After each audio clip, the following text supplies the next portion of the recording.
Hey, Ken's got fire and a wild hot take. Hey, Andrew's stats make the whole place shake. Hey, laughing loud when your team goes down. Hey, Straub boys run this sports town.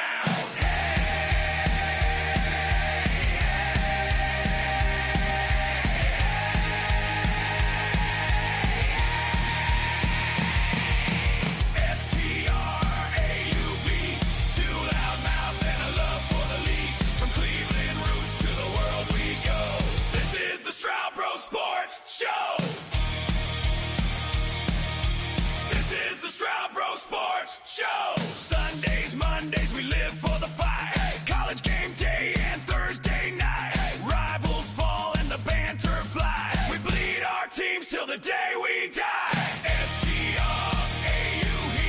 two loud mouths and a love for the league. From Cleveland roots to the world we go. This is the Straub Bro Sports Show.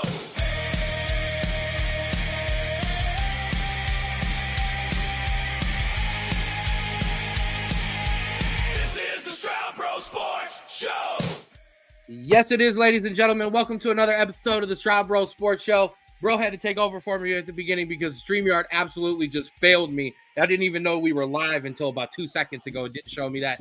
But that's out of the way. We're back in Thursday review. Probably, as I said it on the intro video caption, probably the most important review, college football-wise and NFL, that we have had all year long. Well, first things first. Little bro, how we doing, big guy? We are doing great. I am very excited to show you what I have been cooking up in the past 2 days because there's a lot of fun stuff that I've been doing. And so let's just get into it. Absolutely. He was late getting here. And then, of course, I screwed up almost getting us live. But, hey, at the end of the day, it doesn't matter, right? We're locked in. I'm going to cut the music. Mm-hmm. Reset it so when I play it at the end of the show, it doesn't pick it up in the middle of the song like I've done before. We're not going to talk about that. But, Drew, we've got a lot of talk about. First things first, I know they're on the screen, but we got to give our love. First of all, Ray's in the building. What's up, big dog? That's my guy. Pops is in the building as well. And I'm going to not try to give you too much bias considering your own children and your own name is in the show, the song as well. But, hey, we all love the song as well. But nonetheless, Drew, let's get to it. You have the reins a little bit on me to reel me in because the first thing we need to talk about is your college football playoff top 12, and I got a lot to yell about.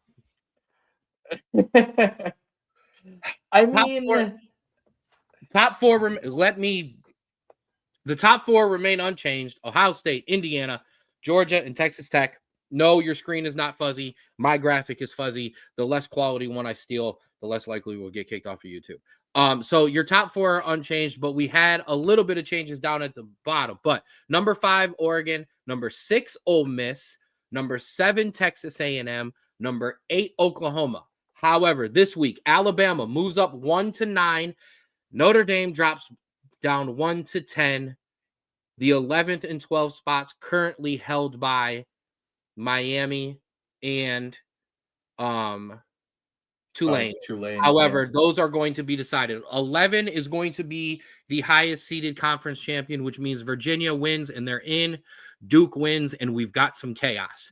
Number 12 is reserved for that out of power, the group of 5. I always call it the power 5. That's my bad. That spot is reserved for your non-group of 5 champion, whether that be Tulane, North Texas, James Madison. We'll go through all those scenarios. But here's the big one, Drew.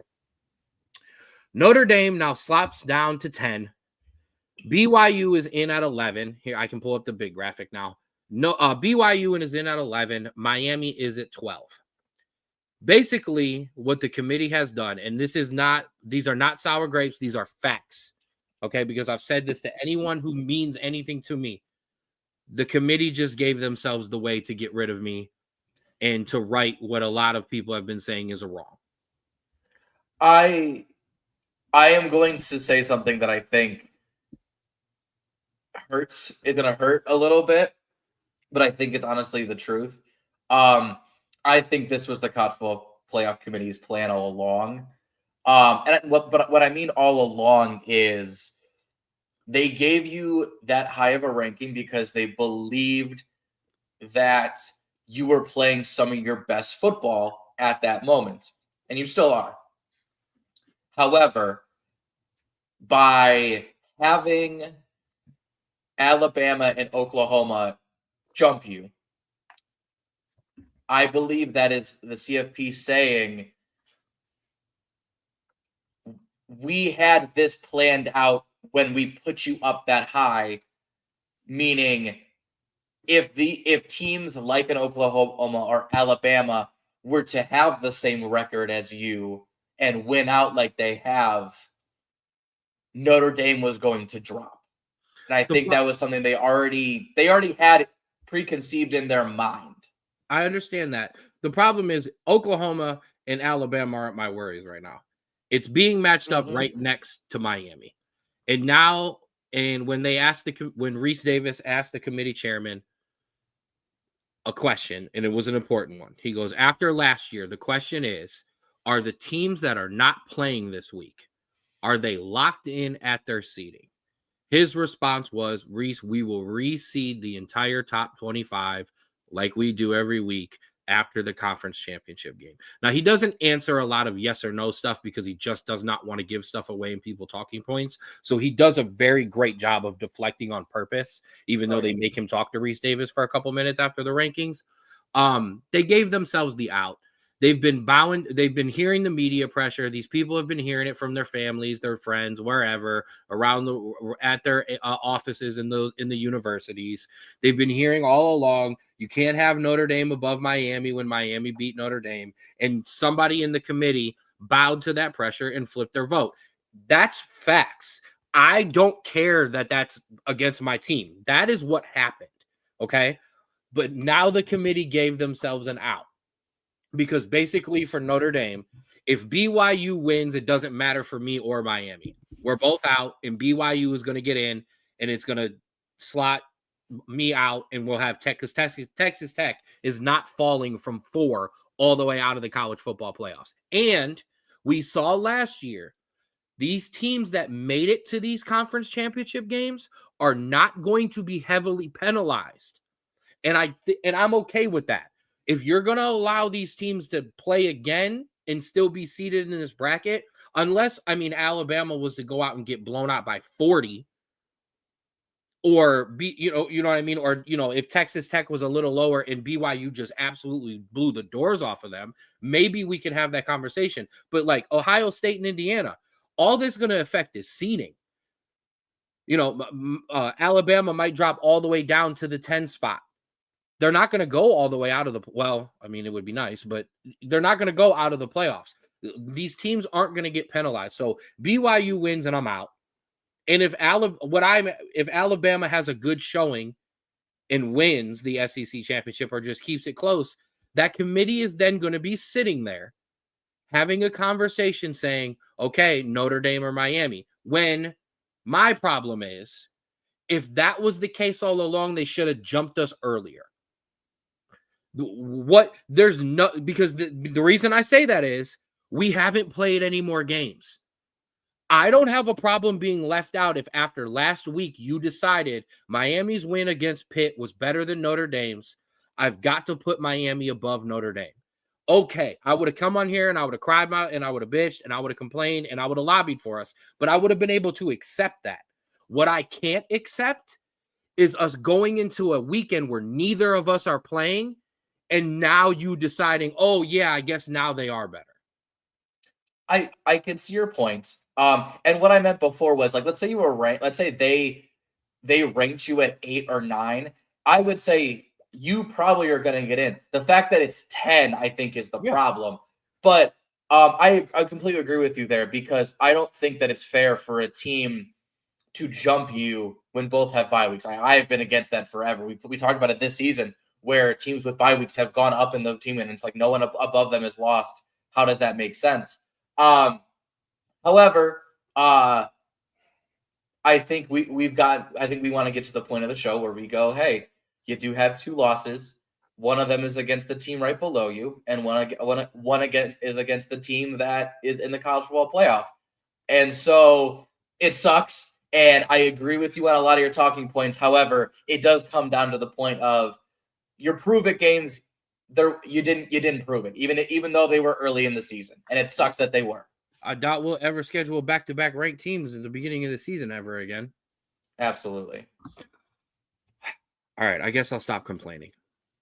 And because you got your talking points done, I have something I would like to talk about here. So, this is continuing with the CFP theme.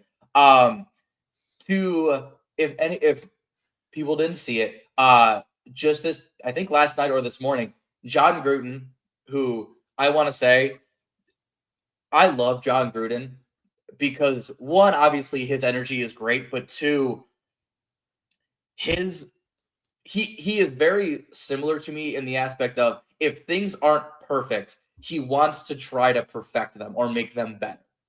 And this is what this video he put out was. He obviously not big in the college football landscape. That he's more NFL, especially lately. However, how we doing? Love you, Mom. He put out a video basically saying, and honestly, I completely agree with him. This current landscape of college football playoff is a little unfair to the teams that play the conference championships. Because basically teams like Oregon, teams like Ole Miss, teams like Texas A&M, they basically get bye weeks up until the start of the CFP, where teams like Alabama, Georgia, Ohio State, Indiana have to play an additional game. And so he came up with a certain idea where the lower teams would also have to play. However, I wasn't too happy. Not happy. I didn't completely agree with him on how he set it up. And so during my lunch break today, because I do stuff like that, I have made a better way to fix the CFP. And Ken, it also fixes your gripe of allowing just a group of 5 team to get into the college football playoff. Does it help me get in? No, it actually probably worsens. Actually, it might. It actually might. So shout out to Coach. Hold on. Shout out to Coach Greg in as well. I don't want to do it. I don't want to do it. We'll get into it. There was some graphic stuff. There was some shots taken by the Pirates today towards our Rapids, but it's all love. It's all love. I love it. It's the good part about this. Fix the college football playoffs. Okay, here we go. So obviously we're talking about the college football playoff rankings right before conference championships. This starts here. So when they release the graphics and they put everything out there, the top 8 teams are guaranteed a spot regardless of their conference finishes.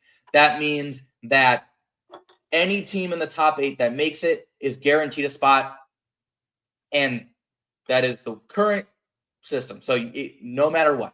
Right now, that would be Ohio State, Indiana, Texas Tech, Georgia, followed by Oregon, Oklahoma, Oregon, Ole Miss, and Oklahoma. A&M and Oklahoma. Yeah. So they are guaranteed a spot. Right? Conference, they have earned it. They are the top 8 teams in the country. They have earned a spot. Conference championship weeks. If a team that wins a Power 4 conference is not in the top 8, you get a spot. Right? And so if Duke were to win, they get a spot. I like that. And then obviously there are going to be moments where both teams are ranked in the top 8. Both of them are going to get in regardless of the loss. So we're not punishing teams for playing their conference championships. Okay. Now, obviously, there's a chance that all 4 winners are outside the top 8. And if that happens, that means everything's filled. You have your 8 teams, and then you have your 4 conference champions. It's very, very unlikely, but there's technically a chance. Right? But in the likely event that doesn't happen, the remaining spots are determined by a 1-game playoff during Army-Navy week. We can call it something else. That is because it's always a week after. And what that would mean is the best team at large, let's say there's one playoff spot running, the best team at large would play the best group of 5 team for that playoff spot. Now, if multiple spots are available, which is more than likely, teams it's just like the college football playoff. Let's say if all 4 are available, 9, 10, 11, and 12 are ranked 1, 2, 3, 4. And then the top 4 group of 5 teams are ranked 1, 2, 3, 4. 1 plays 4, 2 plays 3, 3 plays 2, 4 plays 1. Go on. And then that's how you fill your top 12 spots. It gives the top 8 teams a better feel because they get rewarded for finishing the top 8.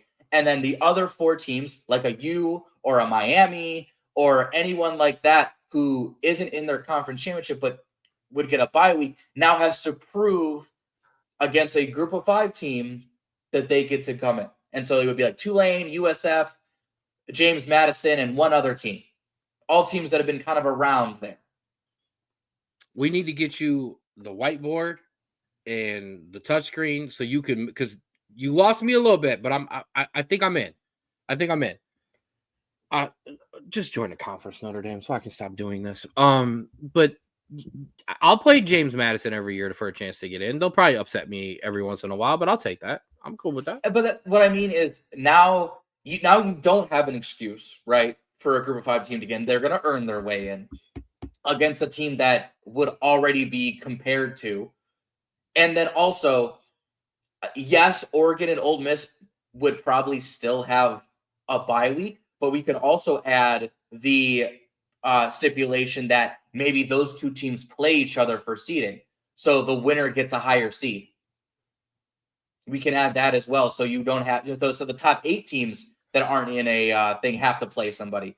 There's a bunch of different scenarios we can go, but I like the way John Gruden is thinking of we are giving worse teams a bigger advantage over teams that are playing for their conference championship. And so I completely agree with that notion that something has to be done there. Okay. I'm gonna put you on pause because you nerded us out. Absolutely. But we're good. I don't know what would be funnier. If you use the touchscreen and I use the overhead projector, or if we switch and I make you use the overhead projector and I get the touchscreen. I don't know which one would be funnier. Do you forget that it doesn't matter. In school, I had a overhead projector. I don't. I understand old technology to me. Listen. I understand that. However, I still think it would be funny to maybe watch me fumble around with a touchscreen. That would be really funny. Number one, we should have, and then we did it. If you don't make it, there's going to be a push to. Oh, I know, and we have to. If we don't make it, we have to, because this proves that our model doesn't work. It can't go perfect, and if it doesn't go perfect and it doesn't work, then we can't be there. Number one, especially in the second year, 100%. Number two, I ain't even doing that yet. I don't like to give predictions on that stuff because look at last year. You know what I mean? Like Ohio State, a team that barely scraped in, and a Notre Dame team that everyone thought was going to lose in the first round to Indiana made it. So it's one of those things where it's just a hot team. Yes, Ohio State looks like world beaters right now, but 100%. Let's look against Indiana, and then they're going to have to play a bunch of other SEC teams that are better than Texas, in my opinion. The clear favorite for me. Oh, for sure. So, but all right, we'll run through the rest of the top 25, and then we'll get to the games because there was some changes. Obviously, we do. Does 1 or 2 drop out of the top 4 regardless of outcome? If it's depends on the score. If it's Indiana, if Indiana gets blown out, yes. If Ohio State even if they get blown out, I can't see the committee dropping them any further than 4. The way Indiana stays in, if they keep it close, they lose. Mm-hmm. And then if Georgia and Texas Tech win, they drop to 4. I think that's the lowest they'll go. If they get completely blown out, I think they can drop to like 7. Ooh. But we also take into consideration, though, the committee is not going to drop them like normal. So if normally it would have gone to 5, it may stay. It kind of right. Yeah, I agree with you though. It definitely depends on the score. So we ran through your top. I mean, basically your top 12. Ohio State, Indiana, Georgia, Texas Tech, and Oregon, Ole Miss, Texas A&M, Oklahoma, Alabama, Notre Dame, and then BYU, Miami. 13 is Texas, up 3 spots. Vanderbilt, no real chance for either of those two teams. It's going to come down to BYU, Miami, and Notre Dame. So Vandy, Texas, just a little too late in the season. Same for Utah, who dropped USC at 16, Virginia with that chance in the ACC championship game at 17, Arizona at 18, Michigan down 4 spots to 19, Tulane up 4 spots to 20. Committee doing everything they can to just annoy me and try to pretend like Tulane is a respectable opponent. Houston back in the top 25. Georgia Tech, I know it says not ranked, but they actually went up in the rankings after their loss to Georgia. I got nothing for you. Iowa, North Texas now into your top 25, and so is James Madison. My only surprise, I wouldn't say gripe, but surprise is that they kept Miami over Texas after Texas, I believe, honestly had the better win. Maybe not the score line, but in terms of the opponent, I think it's a much better win. And so the only thing I'm surprised they kept Miami over Texas because it just seems like Texas is the better team right now. I love your naivety. Your naivety. Because this is 100% playing into the drama of the biggest storyline right now, which is Notre Dame and Miami's ranking. There's no way the committee was not going to let that be drawn out. Okay. And then secondly, I kind of like this idea. Let the power of 5, give me like the best 2 or whatever, let them play it out, and let's do it like that. No, because then if they are you saying that the winner would come into the CFP? Yeah. Yeah, but then you're gonna say, but the issue isn't that they're not playing each other. The issue is that you don't think that they can beat a Power 4 school. And so that's why I had them play a Power 4 school in my But I'm willing to give you a chance if you're the best of all of them. But then you have to draw more weeks before the CFP for the playoffs and all this. It would increase the season even more than we already have. Oh yeah, because we're not going to add more games very soon, anyways. Never, ever. No, yeah, I know. All right, I'm calling an early audible. 50-second commercial break. When we come back, it's time to preview these conference championship games. Ken Straub here for Schmoopy Sweets and Treats, the official bakery of the Straub Bros Sports Show.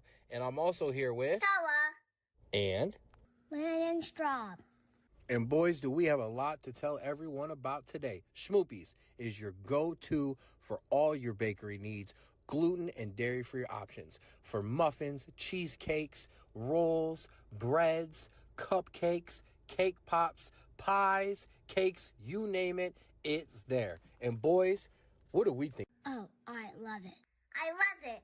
Me too, boys. So, if you need anything, especially in this fall time, make sure you get in your orders for pies and pumpkin rolls and cinnamon rolls. Place your order now at Schmoopy's Sweets and Treats.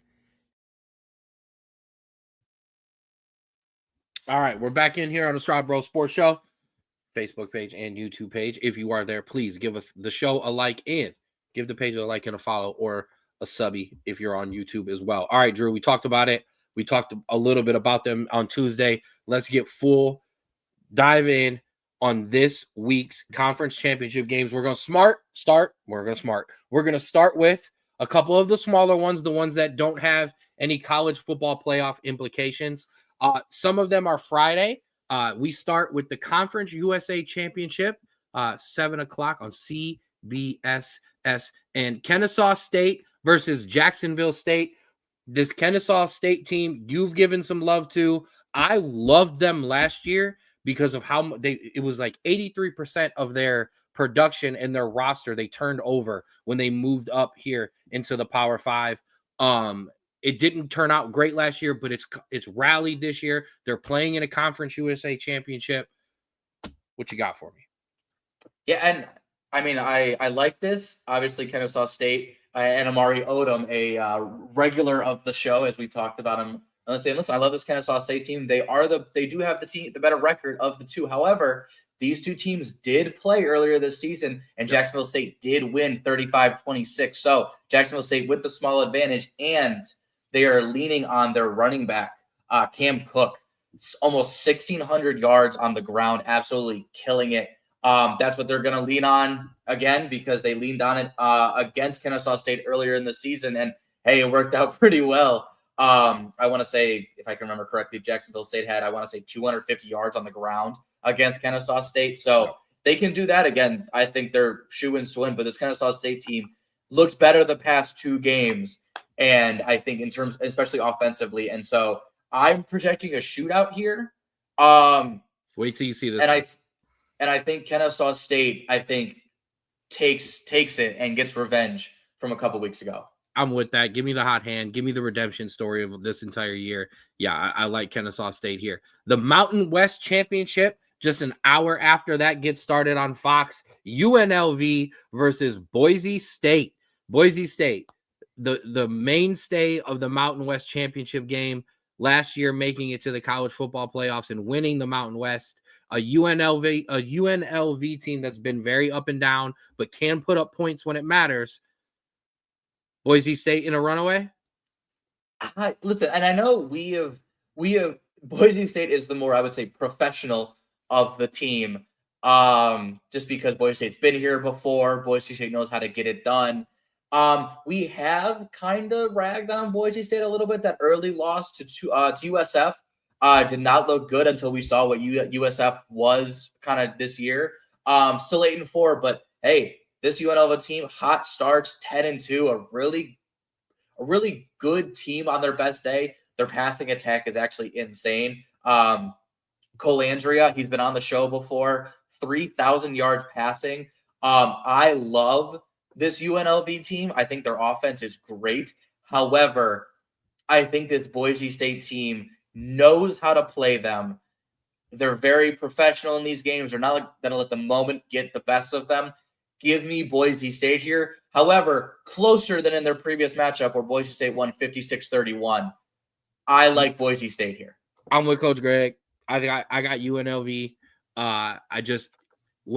The way this offense can get rolling for UNLV, I think it catches fire here. And then let's bring it home, Drew. Let's bring it on back to Ohio. The MAC championship, Miami of Ohio versus Western Michigan. Oh man, listen, I love some action, but you start to read into these games and you're like, man, the best team in the MAC is 8-4. Yep. That's it's not. But hey, both these teams not having as good of seasons as they have in previous seasons. Obviously, Miami of Ohio last year was I think only had 1 or 2 losses, and so a little bit down here at 7-5. I like both teams. In terms of scoring, I think Miami has a little bit better advantage, but also Miami can let teams give up a lot of points to teams. This is one in I want to say in Ford Field in Detroit. I was trying to think where the MAC the championship was. Definitely favors Western Michigan here. I like Western Michigan here just because I think that their defense is going to be able to slow down Miami enough. I'm pulling the pen out. Not so fast, my friends. I'm just going to stay at home and just pick a homer pick and take Miami on the road in a hostile environment. Takes care of it. That's what I'm here for. All right, come on now. Let's get to, although that's it, right? We can just move on to NFL now. Those are the ones that matter. I'm going to drop down because I missed one. James Madison versus Troy in the Sun Belt Conference Championship. This is a dangerous Troy team. I may have won or lost a couple parlays with some Troy action involved. James Madison, if you want any Hail Mary of a prayer, you better take care of Troy and take care of them handedly, and then let the other game play out and the other results play out. Yeah, the issue is for me, right, is James Madison has done everything you've asked of them. You are a Power 5 team. Your only loss is to your Group 5 team. Your only loss is to a Power 4 team. You have beat everyone in your way, and most of them pretty handedly. And now you're playing for a conference championship. If they win and they do it, and let's say Tulane beats North Texas, so then both of them are at 2 losses, you have I don't see a scenario where James Madison shouldn't get in. Listen, if North Texas wins, I'll give it to them because I'll say the American is the harder conference of the two, and then you have one loss on both sides. But if you have 2 losses in a group of 5 conference and you have 1 and 1, and I don't see. I think the disrespect of James Madison is very big, and honestly, I don't even think it's James Madison. I think anyone in the Sun Belt that finished with that record wasn't going to get anywhere, just because they don't like the Sun Belt. Listen, when you put my team in conspiracy theory territory, I'm gonna just buy in. So I told you earlier, there's no way that Texas was jumping up because they want that Notre Dame versus Miami media circus and rivalry and conspiracy theory. They moved Tulane up to 20 to make sure that no matter what happened, they couldn't justify moving James Madison up higher. Because if Tulane was still down at 24, or if they just moved up 1 to 23, and you had all 3 of those guys down there at the bottom, it could be a winner take all. Who wins by the most? You get it. The committee took that away from us because there's clear disrespect from this committee towards James Madison. And before you say, oh, okay, no. They did this to this team when they tried to move up to D1, where they had to sue the NCAA to just play in a bowl game. And it's continued in some of the rankings. Don't shoot the messenger. And also, I want to say, one, they've already set precedent. We talked about it. James Madison lost their head coach. There was already precedent that you don't drop in the rankings when you lose your head coach. That's shown by Ole Miss. They've clearly stated that. Secondly, just more news. James Madison turn around and hire ex-Florida coach Billy Napier. Just about 10 minutes ago, that was announced. And so, interesting storyline there. I'm curious if he is going to be what the kind of trade-off is there. If they, if he gets to coach in the bowl game, or if they make the CFP, what's going to happen there? And so all I got to say is, James Madison, if I was in the committee, you would have been the first group of, you would have been the only group of 5 team in for 4 weeks now. So I'm sorry. My only problem is James Madison has clearly been a good stepping stone program. Those have been coaches we don't really know a lot about who have taken this program up or hung on to this program and kept it at a high level that have then got bigger jobs. You're now taking a guy who's blown it at big jobs and is taking the small school because it's kind of all he can get. That worries me. I agree. However, I think that the recruiting is going to be fantastic when now he's there, even more than it has been. We hope. Greg did mention Akron. Listen, 5-7. That's why they're not competing for a championship. I mean, it's better than the 1 and 2 wins they've had and 0 wins they've had the last couple of years. So we're at least seeing some improvement. But I mean, put some money into that program. You got enough going into the basketball team and the soccer team.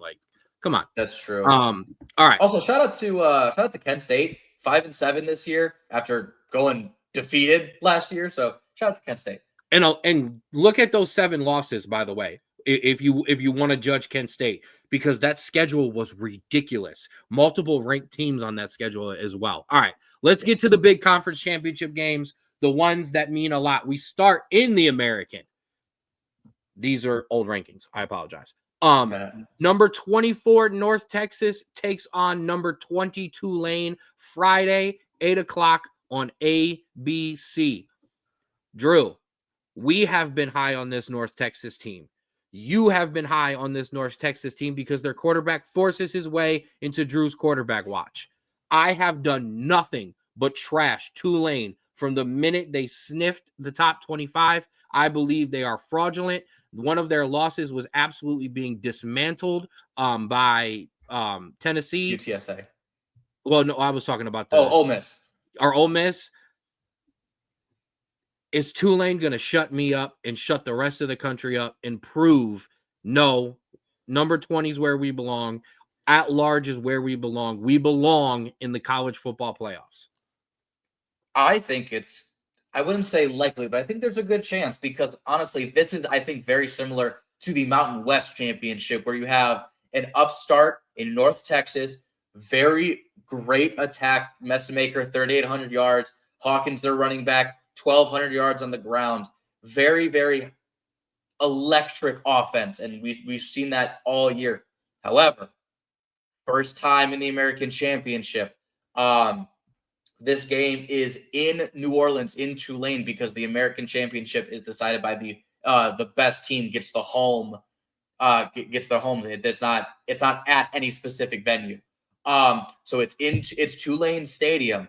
And Tulane has been here time and time again. And so this is a team that knows how to play teams that may be more talented than them and are able to get results against teams that maybe they shouldn't get results against. And so while I really like this North Texas team, they have to start quick. They have to immediately jump on this Tulane team, get the crowd out of it, because I think, like you said, with this ranking, right, Tulane knows they win. There's no James Madison, right? There's no, oh no, we may not get out of this. However, that one loss to that North Texas had, they gave up 63 to USF. It's a bad loss. And like I said, it's because South Florida jumped on them. And if, like I said, Tulane, they could hang around. They could make sure the crowd stays in it.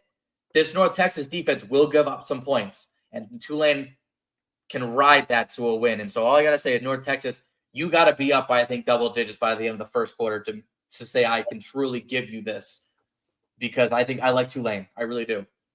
One of the things I believe in heavily in the show is consistency. Okay. One of the reasons I don't like some of my fellow media members, my bigger media members, not my local guys, not my guys with me, the lack of consistency, the flip-flop, the want to have a hot take. I've trashed this Tulane team all year. I don't think they're that good. I'm not going to turn around here and be like, Tulane's good. No. Give me North Texas. Give me the hot quarterback. Give me because this kid's probably gone. He's probably out of there. Like, give me that one-off. I don't believe in this Tulane team. And if you beat them, Tulane, if you green wave, if you drown them, if you whatever, I will give you all the credit in the world, and I will say that you belong in the college football playoffs, because this game will tell me that you actually earned it. Beating a 1-10 Charlotte team last week, don't do it for me, man. Sorry. They didn't even cover the spread. No, they didn't. I know, and we know that because I was yelling about it next to you. But the scenarios here, though, and I wanted to bring that down because I didn't want the BYU Texas Tech game to interfere with this. We could have some chaos. Now, Tulane wins, they're in. There's no issue there. But if North Texas wins, then we have a discussion. Yes, North Texas is ranked higher. They beat a ranked team. What does James Madison do? We could have a discussion. The bigger discussion comes when we get to the ACC championship game. I'll get to what Heather Dietrich said on the college football playoff show, because it was interesting. I will say real quick about this American game before we move on. This game, I think the winner goes. I think that they've completely pushed James Madison out by that ranking, because in my head, right, North Texas wins. They have one loss like James Madison, and they have better wins, right? Mm-hmm. Then Tulane, if they win, even though they have one more loss, they are already ahead of James Madison, and they're like you said, they're not dropping Tulane 5 spots so James Madison can jump them. It's just not happening. Nope. All right, let's get over to the Big 12 championship. It's win and you're in for BYU. Texas Tech is looking to maintain momentum and that potential bye. As I said, I did my graphic before the college football playoffs very stupidly. So Texas Tech is at 4 now. Let it go. But nonetheless, the Big 12 championship game, BYU versus Texas Tech. Texas Tech has come along, and since their loss have been world beaters. This BYU team that everyone, including us, have led the charge on, kind of been overrated. Well, I have been the big one on the overrated part. But playing close games, letting teams stay in and hang around. Is this the week that BYU puts it all together with a complete performance and puts themselves and forces themselves into the college football playoff championship? Or is Texas Tech the actual, the clear and ahead best team in the Big 12? Well, I think regardless of this game, I think I would personally say Texas Tech is the best team in the Big 12. I think if we're just talking straight up talent and results, it's Texas Tech. However, BYU's only loss was to Texas Tech, but it was in Lubbock. It was a night game that is never easy to play. And so this is now, while it's still in Texas, it's in Dallas, it's an AT&T Stadium, it is a neutral venue. That I think evens a little bit more, because you're not going to get, an allotment for, your home fans for Texas Tech. You know what I mean? Yeah. And plus BYU is probably going to travel now because, it's a Big 12 championship game rather than a game in Lubbock. I think this evens the playing field a little bit. I do still think Texas Tech comes out with the win here. However, this BYU team, I didn't play Texas Tech, but I played BYU in terms of Cincinnati. This BYU team is very good at just giving you a little bit defensively, but then shutting it down as soon as something starts to get going. And listen, Texas Tech, who has scored 40 points pretty much almost every week, only scored 29 against BYU, which is for BYU very doable to get to offensively. And so BYU, I think, has a chance if they can control Texas Tech defensively and make this kind of a sloppy game like they did against Utah, where they won that one 24-21. However, I do think Texas Tech is a team that, because they've been so consistent lately, is not going to let a team like BYU disrupt their flow. And I like Texas Tech, but I think this one's going to be a lot closer than the first battle. So it's hard for me to, I got to preface this because the first 17 minutes of the show were me talking about this. Clearly, I need BYU to lose. Yes. And I need Texas Tech to just roll them and then continue to pray. However, let's set that aside. The reason I don't think, it should be a better game. These rematches are tough when you get back to the championship game, especially for they're tough for the team that has won it the first time, because that's all that team needed. Not that we weren't motivated enough to play in the championship game as it is. BYU has their backs against the wall. I've got to win, and I got to beat the team that beat me before. That's all that's extra motivation that teams that are already motivated don't really need. Okay, so that's first things first. However, the thing that does worry about me a little bit is this Texas Tech team isn't built like these other Texas Tech teams have been built. Yes, they do have a loss on the resume, but other than that, they have looked like the most complete team in the Big 12 and even can play some defense. So it's hard for me to look at that and go, oh yeah, BYU's going to – no. I need BYU to force their game onto Texas Tech. The problem with that is that still keeps Texas Tech in the game. And I think that's ultimately what does BYU in. BYU hasn't shown us all year that they can really just handle teams. Correct. Now watch, that doesn't mean that they can't go out and do it. But they haven't showed us that that's the model, that's the blueprint. Theirs is to kind of outscore you and clip you and trip you along the way. This Texas Tech team is going to go, all right, fine. You want to shoot it out? Let's shoot it out. So, and I think that's what gives Texas Tech the edge. I'm also hoping that gives Texas Tech the edge. I'm also betting that gives Texas Tech the edge. We're all in on Texas Tech right here. Yeah, Red Raider all the way. All right, let's get to the two big ones. Not that they're bigger than the other ones, but the bigger ranked matchups.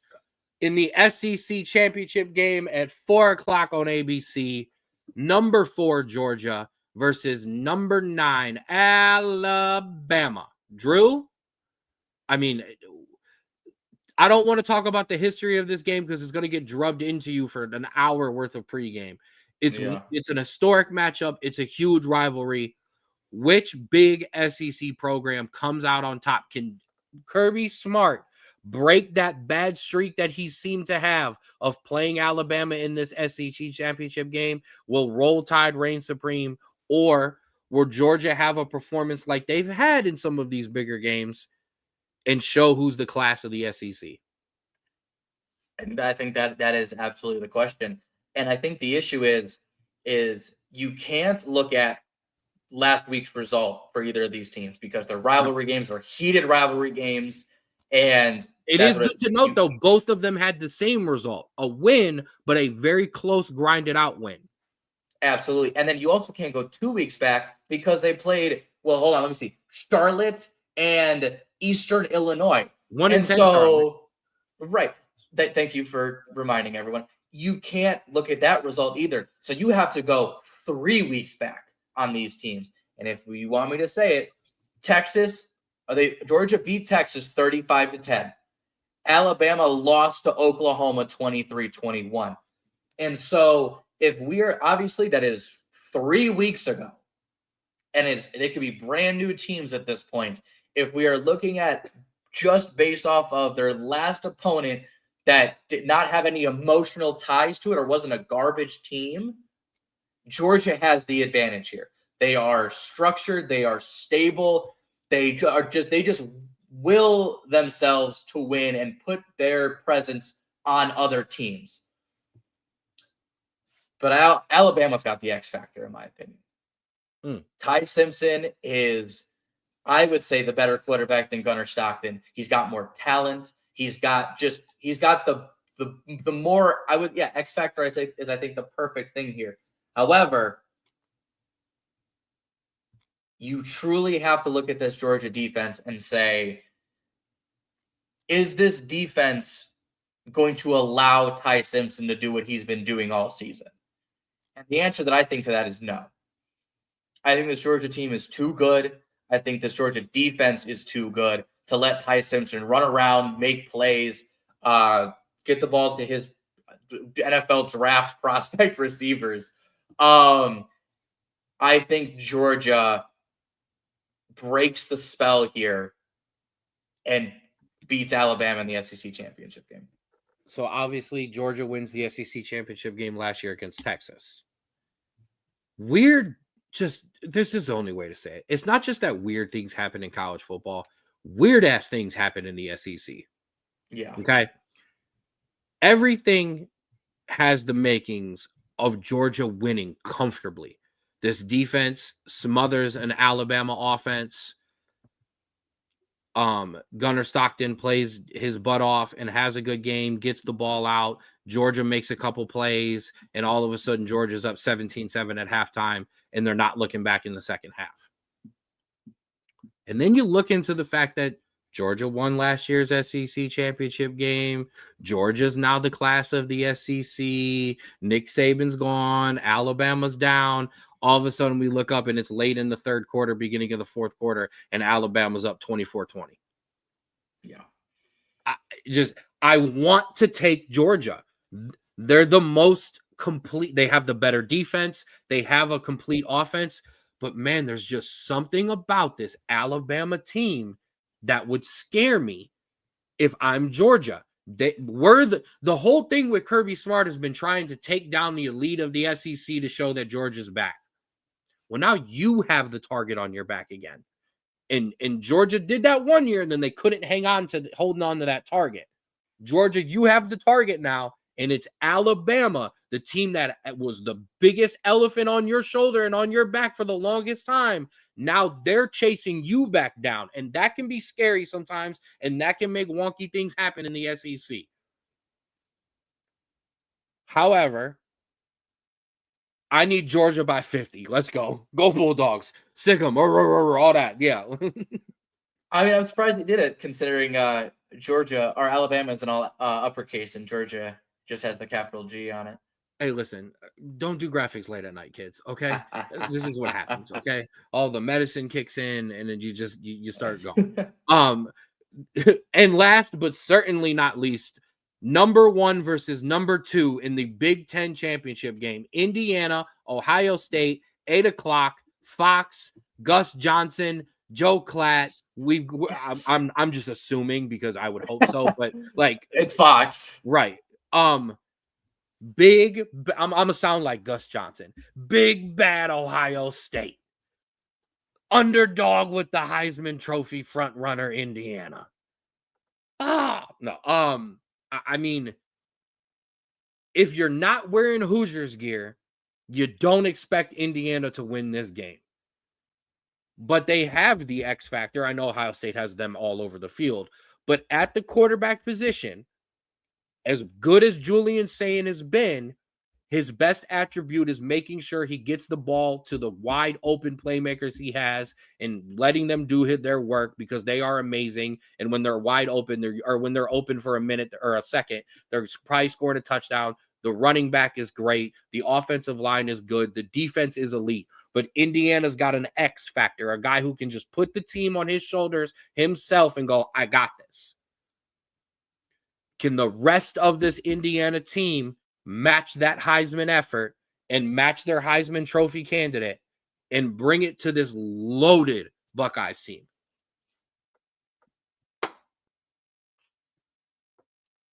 Ooh. Give it to me. All right. Listen.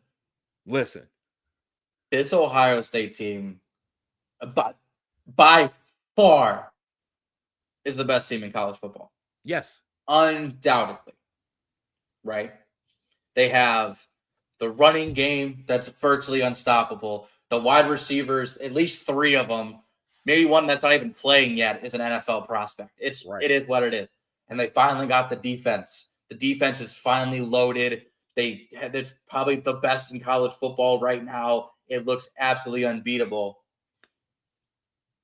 So Ohio State team hasn't played a team like Indiana all year. Ooh.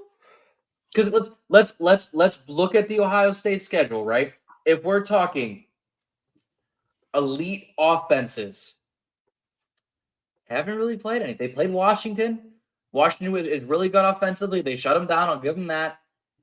Really haven't played anybody offensively. Indiana's going to put some points up. Now, defensively, they played some great defenses. Texas, Michigan. Indiana's also really good on defense. Ohio State has not played a complete team like Indiana yet this season. Now, I'm not saying Indiana is this amazing team that is better than Ohio State. And, honestly, in either category, I think Ohio State still clears them in both offense and defense. Hell, probably special teams too. Yes. However, we have not seen this Ohio State team play as complete of a team as this Indiana team. Because Texas, while they're finally back offensively, they weren't there. They weren't there in week 1. Right? Mm-mm. And while Texas had a great defense and Michigan had a great defense, they were on the field for 30 minutes of the game, 40 minutes, because the offense wasn't doing anything. And so, am I saying Indiana's going to win this game? No. I truly, if you made me choose a team, I'd pick Ohio State. I think they're too good. However, some fans and some pundits that are saying Ohio State is going to just walk through this like every other team, I don't think they've truly been watching this Indiana team. They compare them to the Wisconsins and the Michigan States and maybe in Penn States of years past, where they're undefeated or they have 1 loss, but they've beaten Purdue and maybe by 14, and they've beaten Minnesota by 10. This Indiana team's dropping 50 on everybody and giving up 7. Don't sleep on this Indiana team, because you said it last week. If we had a list of the teams that nobody wants to face, everyone has Ohio State at number 1 except Indiana. Indiana wants it more than anybody else there, and that's going to be the scary part for Ohio State. You're going to get a Michigan level when Michigan's that level good. You're going to get that again from Indiana, because nobody likes Ohio State in the Big Ten. You're the big bullies, rightfully so, but you're the big bully. Nobody likes you. All right, trust me, I know all about that with all my teams. It's the same with that Bama was for all those years. Don't like Absolutely. Bama. I'm going to clear the comment section before I jump into my point. You have every right to feel like that, Ohio State fans. Absolutely. Absolutely. But I also know, Ray, like, this is going to be a good game. This is the best matchup of the year. My comment to this would be, I agree with Drew, and I will build on this. No, Indiana has not seen a defense like Ohio State's.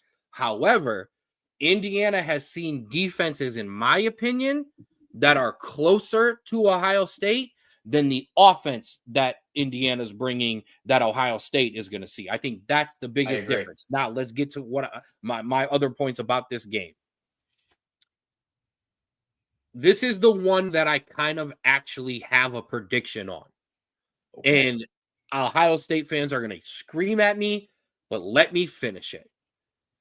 This has all the makings of Indiana walking in and punching Ohio State in the mouth for the first time that they have not been ready for, because they haven't played a team like this, and Indiana sneaks away with a Big Ten championship. And then Ohio State gets pissed off and just rolls everybody in the college football playoffs. Yeah. So I don't, and this is kind of similar to last year, Ohio State. You know all about this. Michigan came and punched you in the mouth and tripped you up, and then you got to the college football playoffs and said, I'm done with all y'all. You're all done. You're all done. You want to go ahead? Okay. I was going to say, and that's a great point to make, because it all depends on if this Ohio State team has learned its lesson from last year. Listen, yeah. You beat big bad Michigan finally, right? You got over that hump. Now I'm curious, and this is going to be the test this game. Is it because you finally are taking these games seriously and not sleepwalking through them? Or is it because Michigan was that worse of an opponent? Because if it's just because Michigan was that bad of an opponent, Indiana could rightfully come smack them in the mouth, and then Ohio State runs the rest of the CFP. However, and I think it's the more scary option for the rest of us, is that they have stopped effing around and are treating every game like it's the CFP. And in that case, I think Ohio State walks away with a win here. I am very much a prove it. Okay? Prove it. Ryan Day proved last week he can set aside the emotions and make sure we get the job done. And I gave him all the credit post-game, because that was the indication for me. It wasn't just the result on the field. That team was too damn good to lose to Michigan this year. I could have coached that team, okay? What he did post-game showed me the mental was different. We can't lose that focus. And I'm sorry, Ryan Day hasn't proven to me that I'm just going to go, okay, I got you. The same way, if Ole Miss was in this game with Lane Kiffin, I'd be like, Ole Miss is going to mess this up somehow, because that's what Lane Kiffin does. Yeah. The way I'm giving Kirby Smart credit, because these guys have either done it on the good side or not done it on the good side. Ryan Day is still very in the middle for me, because I was very critical of them last year, and I believed they should have fired him after the Michigan game. And I absolutely believe that if he didn't win a national championship, he should have been gone. He righted the ship. He won the national championship. And this year, he has done nothing to make me believe that he should even be touched on his job. But I'm not just giving you the benefit of the doubt yet, Ryan Day, that you're not going to let the hype get involved. You're going to be tested in a way that Michigan could not test you. Texas at their highest level was the only team this year that could have tested Ohio State, and Texas has only done that like twice all year. It was 14-7. Exactly. So this Indiana team is going to bring something different, because the guy that they got at quarterback isn't learning it and figuring it out with one career start like Arch Manning. This is the front runner for the Heisman. So that's what I work. The overarching part, Ohio State fans, is I don't think it matters. Because either you're gonna roll Indiana, and then everybody's gonna look up and go, oh damn, we can't do anything with this team, or you're gonna slip up to Indiana, and that's gonna be the punch in the throat that this team needs to then go, nobody's scoring a point and we're putting 50 up for the rest of the way. So I would like to see Indiana do this for the story, but for the overall thing, when we start to look down the line, I don't know if it matters. Yeah. Also, I'm gonna take credit for that. I think that's what I think that was. I don't know. Probably not. Also, Nate, this team will unless they lose in the CFP and then they're out. This team will never be irrelevant. That's the issue. I know. All right. No mas. Actually, wait. We're gonna finish up college football, then we'll take a break and we'll come back to the NFL. I did not do Big Bros Big Bets this week. This is conference championship week. A lot of money is made this week, usually more than the rest of the weeks of college football, but so much is lost as well. And I'm not locking in on everything. What I did give you, there are your top 25 spreads. James Madison minus 23.5. North Texas are minus 2.5 favorites versus Tulane. Texas Tech 12.5 over BYU. Georgia minus 2.5 over Alabama. I didn't get that in the first time. Virginia only 3.5 point favorites versus Duke. Ohio State minus 4.5 point favorites on that side.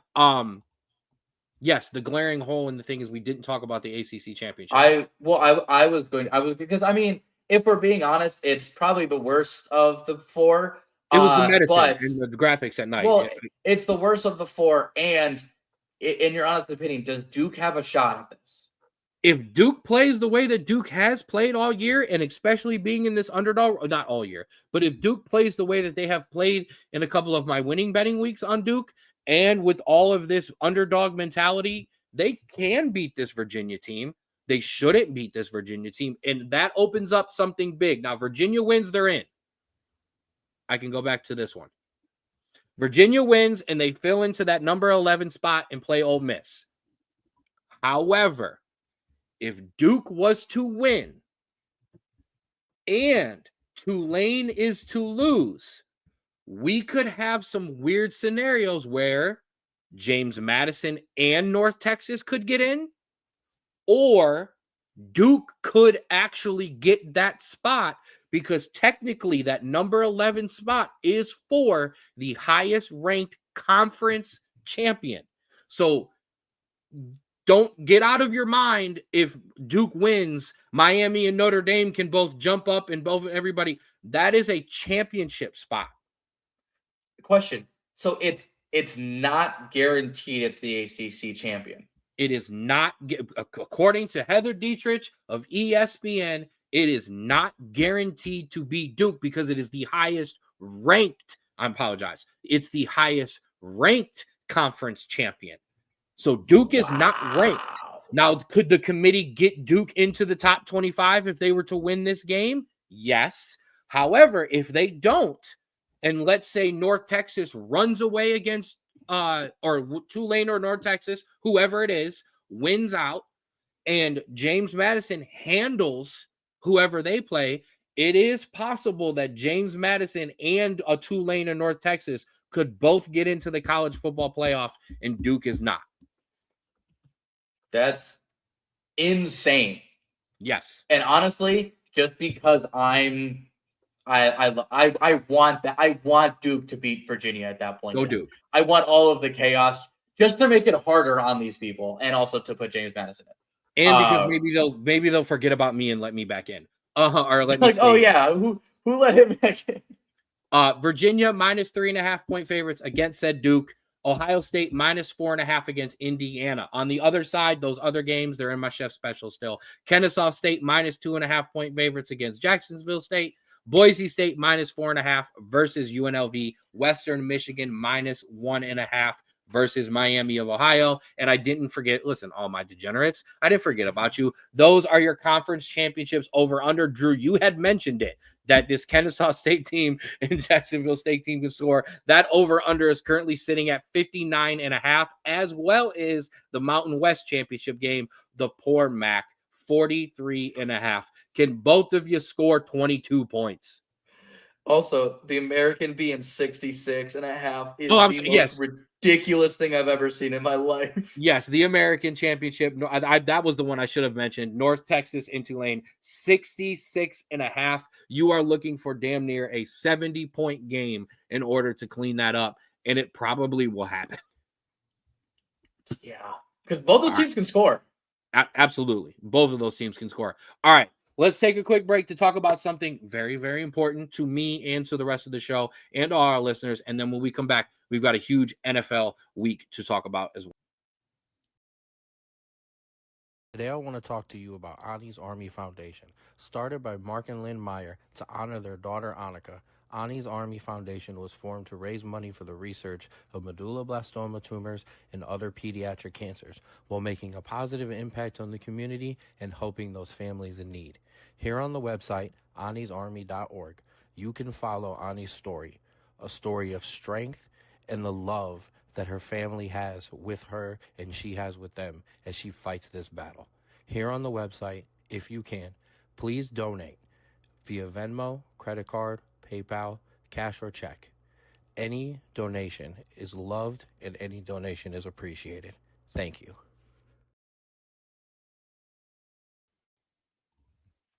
All right, back again here on the Straub Sports Show, Facebook and YouTube page. If you are on those pages, give us a like, give us a follow, give us a subby. If you're on YouTube, whatever it might be. But when you're passing through, give us a like. Drew, give me my NFL. And if I wasn't done talking about my own teams, I guess I don't get a break here.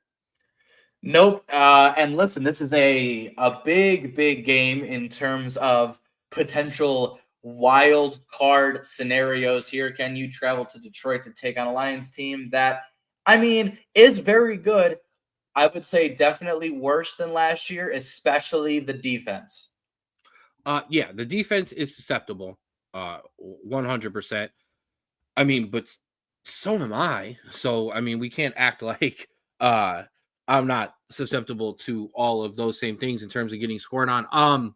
Man, I'm really glad Detroit plays in a dome. Because I would not want to be playing outside in Detroit right now with this offense. I mean, for me, this offense has been rolling. We've got arguably two of the top 7 wide receivers in all of football right now, currently on the field.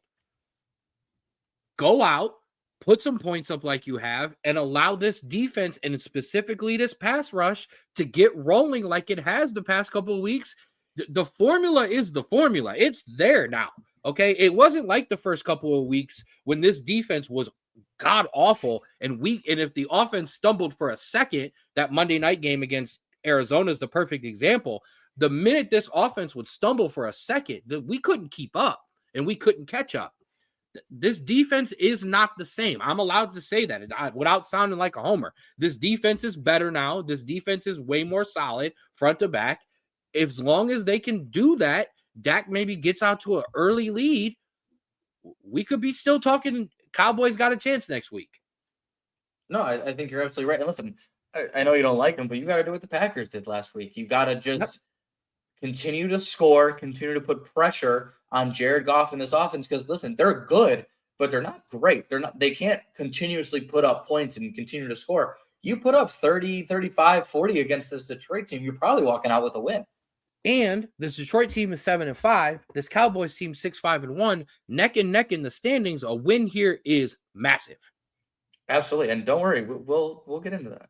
I got you. All right. We hit the Sunday 1:00 slate, and we start with the best game on the slate, the battle for the number 1 pick, the Titans at the Browns. I guess the news here is Deshaun Watson cleared and back at practice. Woohoo! Nope, the news is this might be the game that Myles Garrett breaks the sack record with 8 sacks. Yes. That's all I got in Shador. Okay. I mean, this is a good Titans defense, so another game for Shador to prove himself. Shador, nobody rooting for you.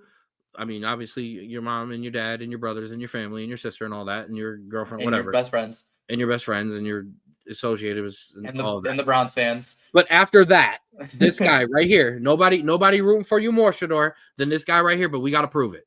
We need this a prove it game right here. I don't need I need a not just a good-ish. I need a good to great-ish game here, Shador. If we're going to start talking about this is the guy we build around, let's go get him a top wide receiver. Let's go get him a top of offensive lineman with those 2 top picks in the first round.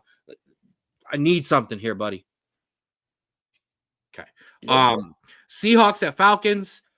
I mean, if the Seahawks want to continue to kind of prove that they belong in this NFC race, I want to see a victory, a nice victory, a nice handled victory, whatever a phrase I'm trying to find that I can't find. Let's just keep it going.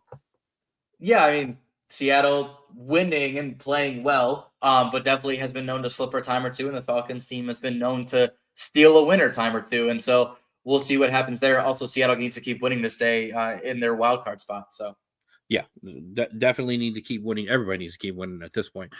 Colts at Jaguars, a big AFC South tilt. I have been critical of both of these teams. I have been critical of the way the Colts play because I don't believe in Danny Dimes, and I've been critical of Trevor Lawrence because why would I not be critical of Trevor Lawrence? yeah, I mean, both teams 8-4. Winner kind of takes a lead in the division.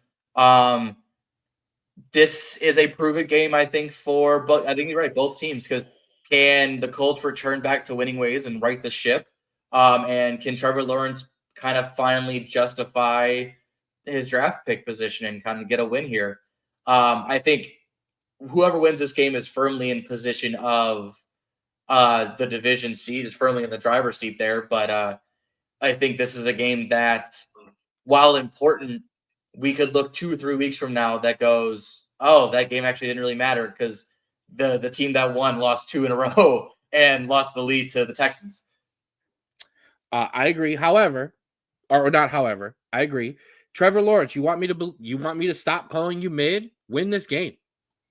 Yeah. That's pretty much how it goes down for me. You win this game, and I won't call you mid. And if you lose this game, I'm still not believing in the Colts. Washington takes on Minnesota. Do we care?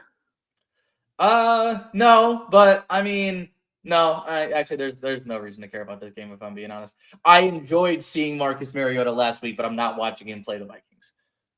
No, and I hope he does well. And yeah, that's all I got for you. Here we go.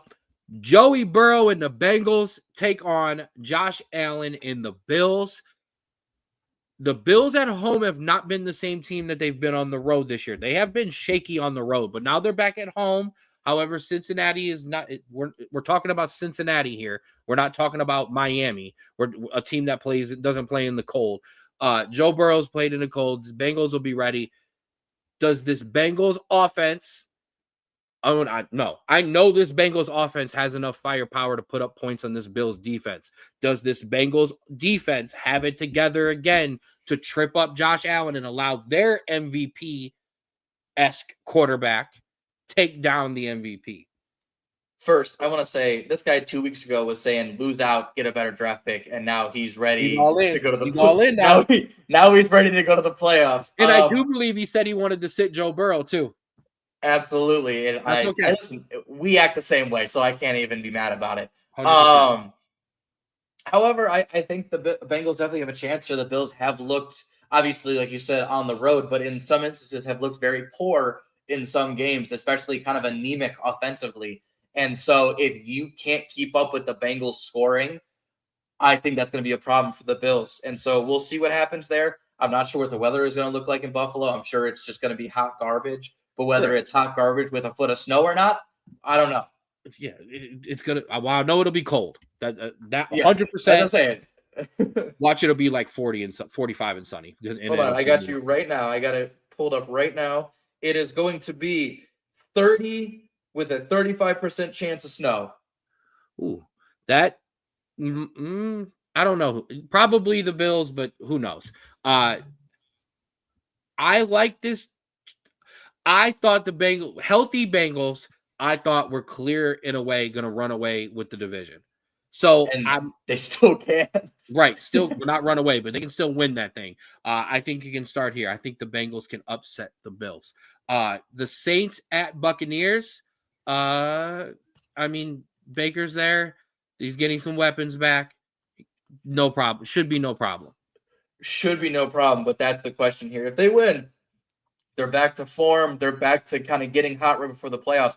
They lose this game. I think they're still in lead of the division, but it depends on the Carolina result. But it becomes a lot more concerning for this Tampa Bay team, and maybe they just ran out of steam at the end of the season. So this will be a good one to just a get right game, but a loss will.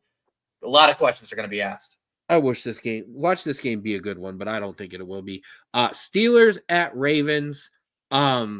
These mid-ass Steelers versus these up and down mid-ass Ravens. The Ravens should win this game because they have the younger, better at this right now point quarterback. However, I know he's giving you 7 points a week in fantasy. But this should happen. However, I don't know. I don't know either because this division is always wonky. I think speaking of the Bengals before, I think the only thing that sucks for them is both of them can't lose to help them out. And so we'll see what happens. A split will help them though. I absolutely agree, and I think like you said, I think I tend to agree that Baltimore should be favored here. However, Pittsburgh has been known to just own Baltimore even when they're bad, and so we'll see what happens. And this is not do you not watch the NFL? No, but we don't know what happens every week with these teams. It's not the same, and it's just not as predictable as sometimes college can be. But yeah, if the Steelers decide to show up on defense and just wreak havoc against Baltimore, then they'll win. If they can't and Lamar starts running all over and looking like an MVP, the game's over. And yeah, the Bengals do have the Ravens again, but a split here would help them monsterly. Some good games this week, but some games that I could care less if they even are played. They could put it on a spaceship and I still wouldn't want to watch it. Dolphins at Jets, I don't care. What a wild thing to say. But no, I agree. So we're just gonna move on. Actually, put the game on a spaceship and I actually will watch it. Other than that, I do not care. I don't even want it in the Octo box on the red zone. I still don't want it. We'll get to the 4:00 slate. Broncos at Raiders. Why does this have all the making of the Broncos like squeaking out a 24-21 victory over the Raiders? Because that's what they've done all season. Listen, I like the Broncos, like in terms of they're gonna win this game, but I don't like the Broncos in terms of this game will again not prove to me whether or not they're legit because they're gonna win, but it's gonna be they won by a last second field goal again. You know when you were a kid and like your parents would get you something and you were like, oh, this is awesome. And then you take it to school and you would find out you didn't have an iPod. You had like the knockoff version.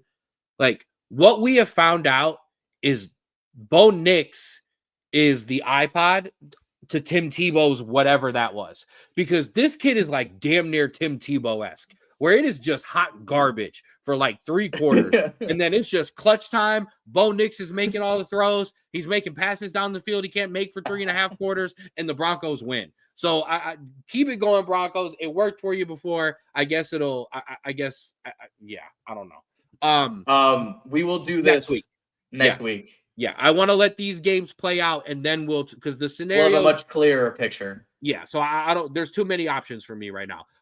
Rams at Cardinals.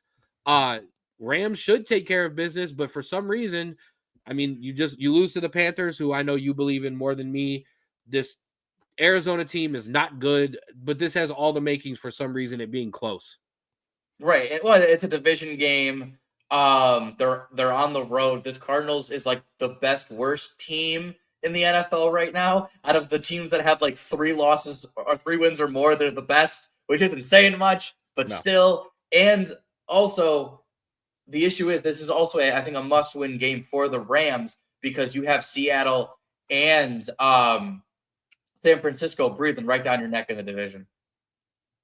100%. Rams, go take care of business. I believe Matthew Stafford's an MVP candidate. I believe this team is I don't have to believe it. I see how talented it is. Just go take care of business. That's all. I guess it's a division game. Take care of business. We got a good one, though, there that probably should have been flexed. Bears at Packers. Bears at Packers. Let me bring this up because, because it's funny to be able to say it out loud. The NFC North leading Chicago Bears take on the Green Bay Packers. You actually messed that up because it's the NFC leading Chicago Bears, which is even more. But the problem I have with the way people are going to talk about this game is this is a no-win scenario, I feel, for the Bears. And honestly, it was the same as last week, where if they lose this game, it's same old Bears, can't play up against good competition, can't beat division opponents, yeah. They win this game, it's going to be the same as last week, where it's, this team actually isn't that good. They've been getting, what's wrong with the other Philly? team just. What's wrong with Philly? Or in terms of the Packers, the Packers have been up and down all year, so they got them on a downturn. And so if I'm the Bears, I am just blocking out all noise here and saying, just win. You know what I mean? The media attention and the narratives will go away as long as you keep winning. And I think that's the message in the locker room. And you messed up. It isn't just the NFC North. It is the NFC leading Chicago Bears as they hold the tiebreaker over the Rams. You did that. I know. You did that. I know. 100%. Ben Johnson is a damn good football coach. He's a great coach. Who's turning this offense very similar. You're seeing some Detroit stuff out of this offense. Yeah. And Caleb Williams didn't even play great last week. And although I gave him a lot of credit, but he didn't play particularly well and did some things to help win down the stretch. But I mean, yeah, this team has been dangerous. And I'm going to tell you this here, and this is take away the hate. But I would do this regardless, especially if I still had him. Hey, Micah, Mr. Parsons, you need to show up here because if you don't, they're not going to win this game. And I'm sorry. The one thing that I can be critical of, because it was a three-way tie. And basically, if you were a homer, you would take your guy when people would mention Micah Parsons, Myles Garrett, and TJ Watt. Who is it? Who's the best guy? And I claimed my guy. Browns fans claimed their guys. Steelers fans claimed their guy. We let the other guys argue. We didn't care about who else everybody else said. TJ Watt is no longer in that discussion. In my mind, Micah Parsons is no longer in that discussion. Because the thing about Myles Garrett is a Myles Garrett-led defense still is good. And the other two guys, and I'm particularly talking about Parsons here, he can play on a defense that all of a sudden is giving up 40-something points. I've seen it happen personally, and it's happened to Green Bay this year. We need the complete performance out of Micah, and the rest of those guys got to rally. Yeah, and like a quick thing before we get off or before we move on. One, for the Chicago Bears, talking on Ben Johnson real quick. I think you're exactly right. He has made this team Detroit in the Lions offense in the aspect of maybe they're not the best offense or they're the most high powered offense, but if they're doing the smart things that are extending drives and getting them points. And that's exactly what Detroit did last year and then leaned on that defense to kind of get them in good positions. And that's exactly what Chicago's doing. However, playing in Lambeau is no easy task. No, not at all. And here, we'll get Daniel's hot take question in because Daniel asked what he just hopped into because he heard his guy TJ Watt. Last year, the year before and last year, there was a legitimate discussion. Who is the best defensive player in the NFL? Myles Garrett, Micah Parsons, TJ Watt. That is no longer a question anymore. It is Myles Garrett. Somewhere after that is Micah Parsons, and somewhere after that is TJ Watt. Wow. I would personally put TJ Watt close. Listen, he was a half a sack away from breaking the Michael Strahan's record. TJ Watt was. And so I give 2 years ago. I'm talking right now. I would say Myles Garrett right now, yes. If we're talking careers, I think they're 1A, 1B. I think they are amazing talents. I agree with and game Micah, disruptors. And Micah needs to come back because neither of those two guys have had this kind of year. But the other thing is Myles Garrett is going to sign another extension at some point. Teams wanted Micah Parsons, and I'm hearing a lot of this out of Steelers fans. So if that's what I'm hearing, I can't have you in the discussion anymore because Dallas fans only got rid of Micah Parsons because Jerry was an idiot, and we had to accept it that he wouldn't sign him. Packers fans want him. Browns fans would burn that stadium down if you didn't have Myles Garrett right now. I'm hearing a lot of this from those guys, or from Steelers fans that they're done with it. Firstly, Myles elevated himself above TJ already. All right. I appreciate that. From the Steelers fan himself, our one of our best fans and friends of the show, our Rapids owner, Daniel, the man. We appreciate you, big dog. All right, let's get to the Sunday night game. Texans at Chiefs. Which CJ Stroud are we going to get? I think that's absolutely the right question. And also, it's a weird matchup, right? It doesn't seem like one in previous years that was either too much of a question or one we really cared about. This is a must-win game for both teams. This is a must-win game for both teams. CJ Stroud needs to continue to win to stay in the wild card hunt. Kansas City needs to win to even sniff a wild card berth. And so it being an Arrowhead, I think definitely gives advantage to the Chiefs because Arrowhead is going to be absolutely insane. And Houston, I'm not sure is ready for that environment right now, especially being Sunday night. I think that's going to pose trouble for CJ Stroud in that offense. But both those teams are going to be insanely desperate for a win here because it'll be a massive momentum swing either way. Chiefs win by a late touchdown. Okay. Mahomes does it. I want to bring something up. Greg was talking about the Minnesota quarterback when he said JJ. However, I'm surrounded by Steelers fans. I couldn't tell you what the percentage is, but the mass majority, the whelming majority, they're done with the Watt experience. They're ready to move on from Mike Tomlin. They're been done with Aaron Rodgers. They're done. They want to blow it up. Yeah, they're done. So that's what I meant. However, I already said that last week, and he didn't even get to play majority of the game. I'm done with the J.J.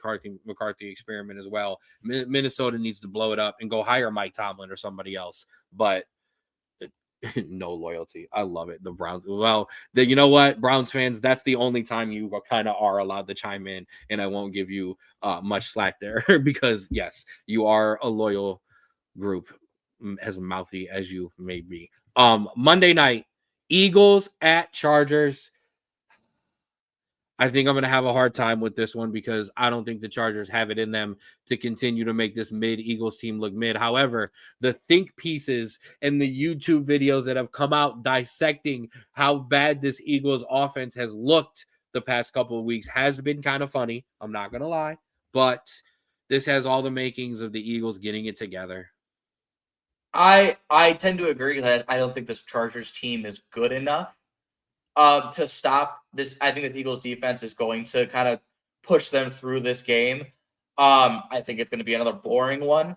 I think both these teams have really, really good defensively, and then as soon as they come up against a good defense, they just fall. Listen, yeah, you're right, Gregory. The Bengals need the Eagles to win, but you need the Chargers to win. Yes. And so that'll be a game where maybe you're not gonna want to watch because it's good football. You're gonna want to watch because it means something to you. Every team chasing those wild card spots in the AFC needs the Chargers to lose because they are firmly in that spot right now, as up and down as they've been. Yes, as scary as it is, a win. If the Cowboys could pull out a win tonight, and then the Eagles were to lose Monday night, it's a 1-game lead for the Eagles in the NFC East. So everything's still on the line.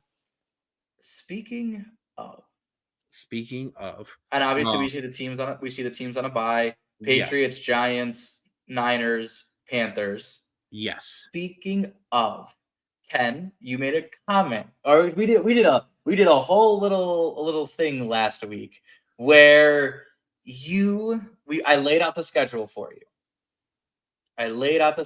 you. And maybe jokingly, maybe you truly believed it. Who knows in the moment? Regardless, Ken, for the next 5 weeks, we have Ken's path to our year for the Dallas Cowboys. I am so excited to go through this with you because, if I'm being honest, I'm not sure whether I want you to make the playoffs to prove you right, or to just have you go through this every week in case you have a bad loss. Regardless, let's get into it. Ken, obviously, we're talking about the Cowboys here. You said this is our year. Your current record is 6-5-1. You are a game and a half out of the NFC East, and you are 2 games out of the wild card. And according to the NFL.com website, you have a 21% chance to make the playoffs. Now, with a win over Detroit, that bumps up to 32%. With a loss, that drops down to 9. So this is a massive game for you. And every week we are going to put the W or the L next to the team and update until that reaches 0. Are you ready? I know even in the theme song, it says that I have hot takes, but there are thoughts behind these hot takes. Okay. There are weeks or days or hours, sometimes even longer, of these thoughts coming together before I just get up here and spew them randomly and aggressively. About 0.3 seconds into my brain saying I'm about to say our year, my thought was, oh shit, what is he going to do with this? I didn't know you weren't even going to give me a full week. Like, Nope. You didn't even give me a week. No, I'm not ready for this. And this could either make for obnoxiously great podcasting or some of the funniest, depressing podcasting of all time. Because in 2 weeks that could be at 0%. We them boys. That's all I got. Out of all that steam was gone. All right, I'm over it. I don't know. I'm scared again. I hate you and love you so much for that graphic. Oh, great. All right, listen. We can keep it there. We will check back in next week. I mean, Greg's right. Yeah, it's gonna come down to coaching. It's gonna come down to what Dak I get. If Micah Parsons, if George Pickens doesn't throw his helmet anymore, there's a lot of things. Oh, buddy, this is gonna be, and I'll find a Cowboys jersey to put on during that segment too, just to make it even more depressing, or maybe successful. Let's see how tonight gets handled. You might be hearing from me on the Straub Sports Show Facebook page if my Cowboys get some things done, or I'll be just shutting everything down and you won't be able to comment anywhere. Thanks a lot for that, Drew. That's amazing. I love you for that. Absolutely. Well, let's keep it depressing. Let's wrap it up with some footy. I'm ready. Yeah, bad week for both of us. Honestly, like not a surprise. Well, not a surprising week, but just a crazy week in football this week. Not shown a 5-4 escape from Manchester City over Fulham. Ken, is that a blip in City just because it's midweek, or is that just a testament to the season that they're having? I mean, I want to rip them apart, but look at the other results from the top teams in the Premier League. Everybody had a stumble this week. Manchester City still got 3 points. So I can't be overly critical of the only team out of this group that has actually won. Yeah, and the only other team with a positive and dominant result, Arsenal 2-0 over Brentford. Yes. Now regains that lead that they lost with the draw to Chelsea. Yep. So I cannot be overly critical. However, this isn't being critical. This is not the same Manchester City team. Agreed. They can be beaten, but they are still very, very good. All right, we'll get into this. Go ahead. We talked about it on Tuesday. 2-2 Spurs against Newcastle, a late bicycle kick to draw the game in the 95th minute. Absolutely amazing there.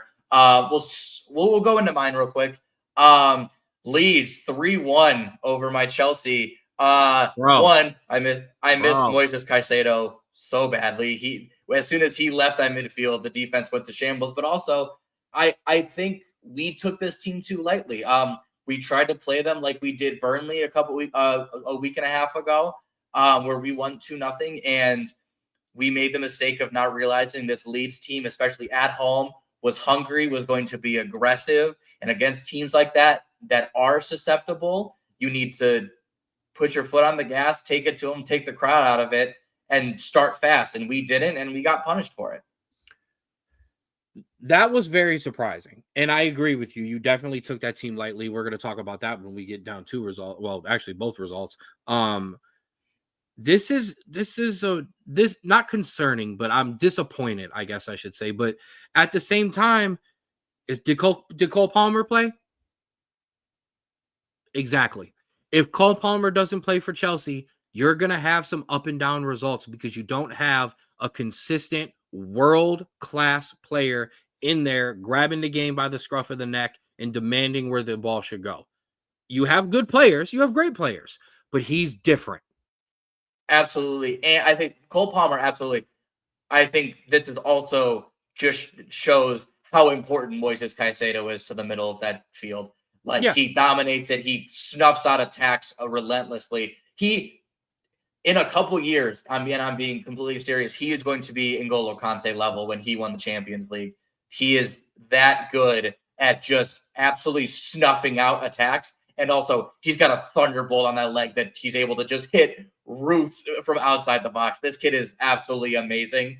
And I'm not trying to toot my own horn here. I'm getting dizzy rolling my own eyes. He would start for any team in the Premier League.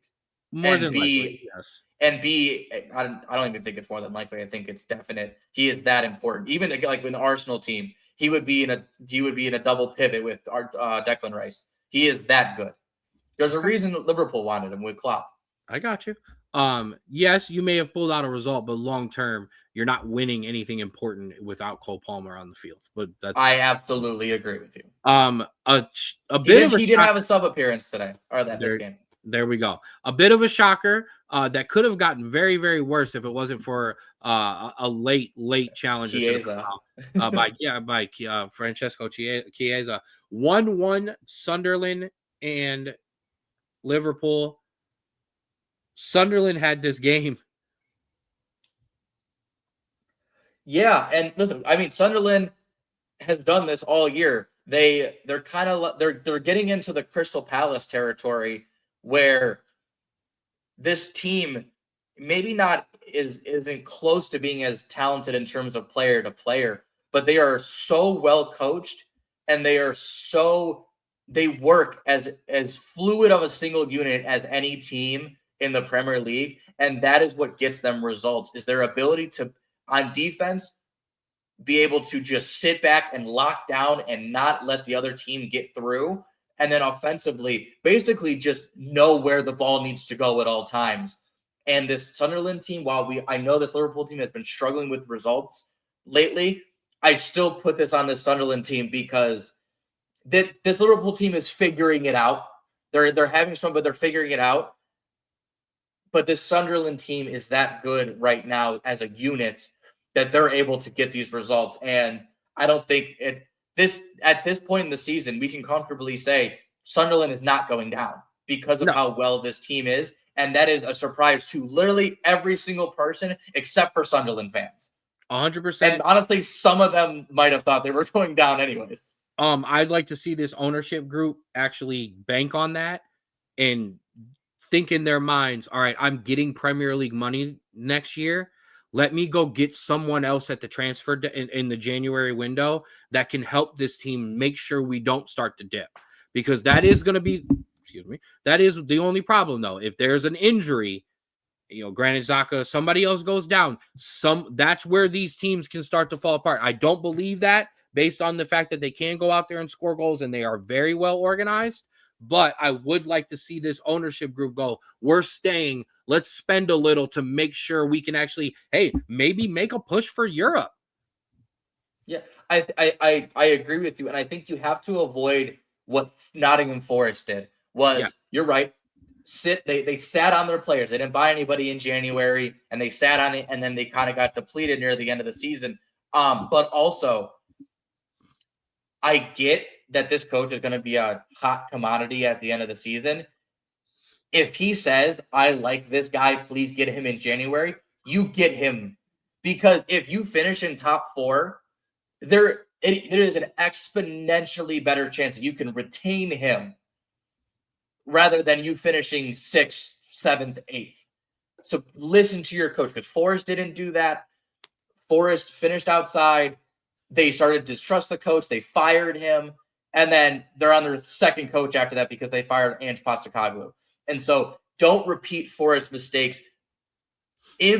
put money into this team now and get the results now to save yourself having to basically survive the next season. And there's outside factors. Sunderland is not a small club. Okay. No. The problem with some of these smaller clubs when they come up, do they generate the same amount of revenue? No, that's a big old stadium that they're packing out, that they're selling out, and they're making money from. You have funds there. Go spend that money. All right, let's stop avoiding it. Manchester United won. West Ham United won. A game that I watched. Shout out to my guy Colin, who I work with, who came over to bug me 23rd minute in and to remind me that the game was on because I was working. But I watched this one listened to it on the way home and watched the rest of it when I got here. We took an early lead, or we took a second half lead off of a Diego Dallo deflection, or ball deflected to him. He finished nicely. And then this team, multiple defensive substitutions as Ruben Amorim has done all year long. And off of a corner kick, they equalized, and I think it was the 86th minute. The one thing that I'm going to be critical of, because they were critical of it on the broadcast, minus the fact that I can't remember who it was, but he just hates my game, so he's so critical of my team anyways. The multiple defensive substitutions every game is starting to become a bother. Because now I know Mateus de Ligt was out, so we had to rotate some guys. Harry Maguire isn't back. I don't know. You cannot swap out your two center backs and a left back and expect the same defensive cohesiveness. It just doesn't happen. You don't do it. We got into the worst argument of all time in our soccer group chat when a center back was subbed off. And we all argued that it was the worst decision of all time because you just don't do it. Bringing off your wing backs because one is gassed out, I don't have a problem with. Rotating through multiple center backs in a game where Lenny Euro and Lisandro Martinez come on, I don't get it. It doesn't work. Casemiro is gassed right now. Stop starting him. Embuemo can't score right now, which is hurting us. Sesko's hurt, so we've got to throw whatever we call it's not working right now. It's up and down again. And when the problem for me is if this would have been a 2-2 game where at least the offense was scoring, I could understand that. But the offense is struggling. The movement is not there. We're not playing the ball out wide like we were and letting guys attack in. That can't happen with a team that has one clean sheet in the Premier League this year. We scored one goal and tried to sit back and hold. We haven't done that but one time all year. And now all of a sudden we want to try to do that. That doesn't make sense. And it doesn't help when you're rotating your defensive line in the 65th minute plus. No, I think all you said was I agree with. These fixtures are coming thick and fast now. You're going to have 2 fixtures a week most times. And while teams in European competitions are used to that, a lot of these guys aren't right now. We're not in anything. But no, but I'm saying now you're getting to the point where you're having 2 fixtures a week, and so obviously there's going to be a performance dip, and you're going to want to sub guys off to give them a break. But subbing out your center backs is never a good idea.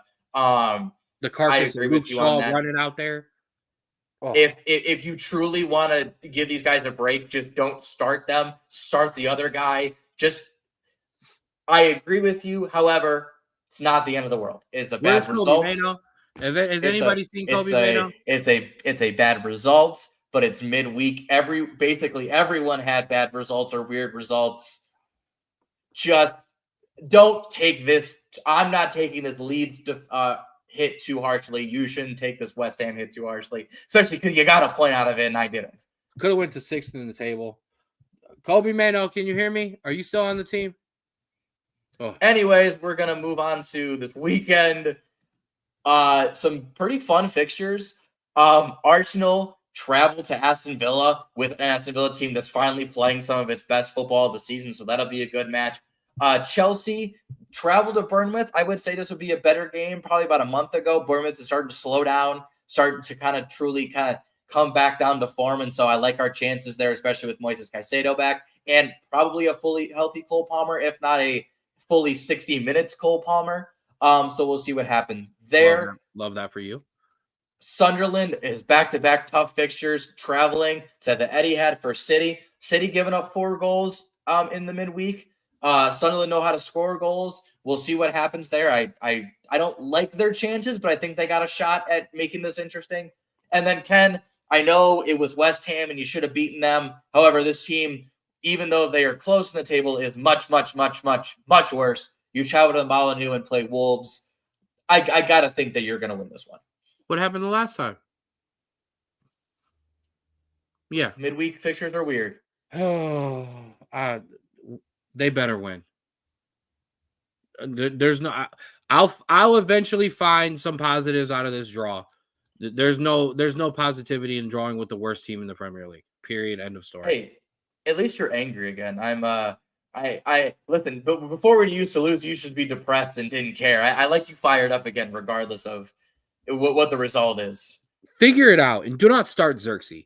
That's why the name I missed. He scored last week. He scored last week. I don't care. I just watched 77 minutes of garbage out of him. Okay, slow. Tired of it. Start Mason Mount. All right, we're done. That's it. Yeah, I know. I did that one just for you. He came on and did nothing today. That'll do it for us here on this. Right. That'll do it for us here on the Straub Grove Sports Show. The footy does nothing but derail the end of it anyway, so we got to start putting it in the middle. Maybe the endings will shift out more smoothly. First things first, Mama, love you. Thanks for tapping in with us as always, as Mama does. Ray, my guy, appreciate you. Everybody today, Coach Greg, Pops, Nate was in there. Ray, as always. Daniel jumping in as always. We appreciate all of you. Drewski, final shout outs. I haven't done this in a while, but I got 3. Okay, here we go. 1, FIFA World Cup draw tomorrow at noon Eastern time. We will find out the U.S. group and also the teams that will play at Kansas City, where we will be at for the World Cup. Absolutely amazing time. I am so excited, and it's during my lunch break too. It's gonna be fantastic. So shout out, tune into that if you care. Watch that. Not during my lunch break, but I will still be tuning in. Second and third shout out both have to do with this amazing college that I go to, and that is the University of Cincinnati. First, shout out to defensive tackle Dante Corleone, who has announced he is going to the NFL draft. That kid is going to start on Sundays. He is a monster. I truly, honestly, do not want to play any team that plays him. He is a beast. Third, and the more important one, tomorrow is a big game for the struggling Cincinnati basketball team. The Crosstown Shootout is tomorrow. We play those bums up in Norwood State. Screw those guys. I don't care how bad we're playing. I don't care that we haven't won the Cintas Center since 2001. Beat them. Give me something to be happy about heading into the weekend. Go Bearcats. Okay, so for the rest of the world who doesn't know what the hell you just said, Cincinnati plays Xavier tomorrow. Norwood. No, nobody knows what that means. By the way, that shout out wasn't for anyone except for me. So I don't care. That's the thing. And you also knew what I meant, so who cares? I know, but I still wanted to let the people in on the rest of it. And yes, me and Nate will be watching the World Cup draw together. And then I will be texting you, screaming at you. First for the game we play, or no, first for our draw, and then for who we get to watch. Yes. Make sure you take care of all that. I love you, kid. Keep it rolling. Thank you, everybody, for joining us. Conference championship week. Enjoy the footy, or enjoy the football, enjoy the footy, enjoy your NFL. Stay warm this weekend if you're anywhere not in like the southern U.S. and the far west coast. The rest of us are freezing.